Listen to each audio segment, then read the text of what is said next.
Hello everyone, আমি তোতা। আমার আরও একটি নতুন ভিডিওতে আপনাদের অনেক অনেক ভালোবাসা। আপনারা সবাই কেমন আছেন? আমরা অনেক ভালো আছি। তো চলুন, সকালে উঠেই ফ্রেশ হয়ে রান্না বসিয়ে দিয়েছিলাম।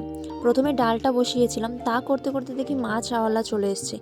তাই মাছটা আমি রেখে নিলাম। প্রতিদিন মাই রাখে, আজ আমি মাছটা রেখেছি। আজ ডাল রান্না করতে করতে এক টিচারের কথা মনে পড়ে গেল। উনি বলতেন বাঙাল বাড়ির ডাল খুব ভালো রান্না হয়। তোতা, তোরা কিভাবে রান্না করিস রে, একটু বল তো শুনি। কিন্তু তখন তো আমি রান্না জানতাম না, তাই বলতেও পারিনি। কিন্তু এখন ঠিক শিখে গেছি কিভাবে রান্না করতে হয়। টুকি তুমি টুকি টুকি তোমার খাওয়া হয়ে গেছে না?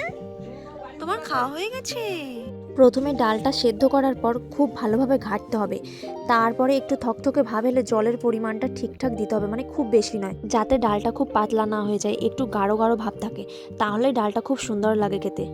মাছ রাখার তো কোনো প্ল্যান ছিল না, তবুও মাছটা রাখা হয়ে গেছে। এবার মাছের আলুগুলো কেটে নিয়ে সুন্দর করে মাছের ঝোলটা রান্না করে নেব। হঠাৎ করেই পুজো দিতে যাওয়ার ইচ্ছা হয়ে গেল, আর আপনাদের দাদাভাইও স্কুল ছুটি নিয়েছে, তাই আজ পুজো দিতে যাব।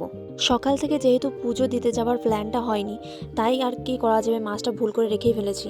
যদি সকাল থেকে জানতাম আজ পুজো দিতে যাব, তাহলে আর মাছটা রাখতাম না।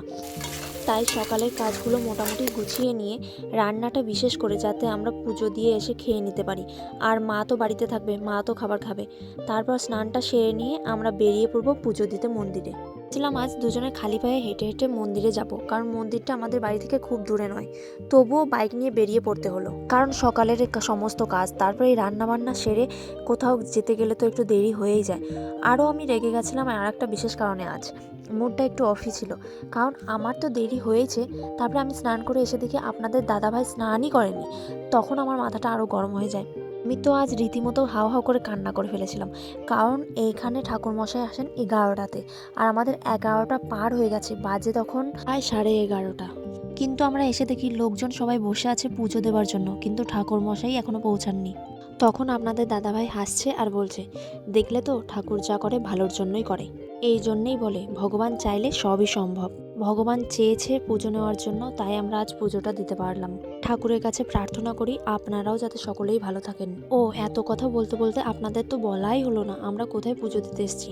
আমাদের বাড়ি থেকে খুবই কাছে ভুঁয়ে ঠাকুর মন্দিরে আমরা পুজো দিতে এসেছি। বাবা ভুঁয়ে ঠাকুরের মন্দির থেকে বেরিয়ে আমাদের হঠাৎই প্ল্যান হয়ে গেল জয়ডাঙ্গা মায়ের মন্দিরে পুজো দেওয়ার। আজ আমাদের সমস্ত কিছু হঠাৎ করে প্ল্যান হয়ে যাচ্ছে, আর আমার আজ মনে হচ্ছে হঠাৎ করে যা হয় তার মানে ভালোই হয়। তা বলতে বলতে আমরা মন্দিরের কাছেই প্রায় চলে এসেছি। আর একটা নতুন জিনিস দেখলাম, আমাদের এই মন্দিরের রাস্তাটা কাঁচা রাস্তা ছিল, এখন ঢালাই রাস্তা করছে, তা দেখে খুবই ভালো লাগলো। যাই হোক, আমরা মন্দিরে পৌঁছে গেছি, আর এই মন্দিরটা গ্রামগুলি থেকে অনেকটাই দূরে, ফাঁকা মাঠের মাঝখানে। জাগ্রত মা, বছরে একবারই পুজো হয়, আর মাঘ মাসে। মায়ের কাছে ছোটবেলার অনেক স্মৃতি জড়িয়ে আছে। প্রত্যেকটা বছরই আসতাম, আর মায়ের ওই ভোগ প্রসাদ খাওয়ার জন্য উতালা হয়ে যেতাম। সেই ভোরবেলা উঠে স্নান করা, ফুল তোলা, ফল কাটা, তারপরে মায়ের কাছে পুজো দিতে আসা, সে কি আনন্দ। কিন্তু সেসব আজ অতীত। সে যাই হোক, এখন তো বিয়ে হয়ে গেছে। প্রতি বছর হয়তো সেই নির্দিষ্ট সময় মায়ের পুজোর সময় আসা হয়ে ওঠে না, তবে আমরা ফাঁকা সময় পেলে ঠিক আসার চেষ্টা করি।